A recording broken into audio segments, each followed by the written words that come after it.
Vlog 182, έχω σχολάσει και μόλις ανέβασα νέο vlog στο κανάλι μου, το οποίο μπορείτε να βρείτε στο link στο προφίλ μου.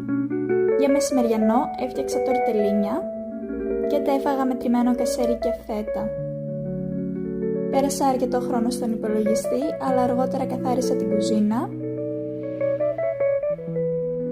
και έβαλα να ψήσω μια μπουγάτσα για να είναι έτοιμη για αύριο. Τις προηγούμενες εβδομάδες ασχολούμαι συνέχεια με το πανεπιστήμιο, αλλά τώρα που έχω τελειώσει με τις υποχρεώσεις μου, έκανα σκράμπ σώματος και μία μάσκα προσώπου.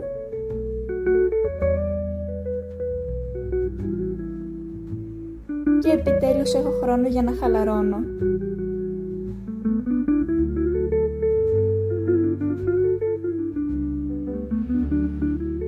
Αφού έβγαλα την μάσκα, άναψα το κεράκι μου και είμαι έτοιμη να διαβάσω μερικές σελίδες από το βιβλίο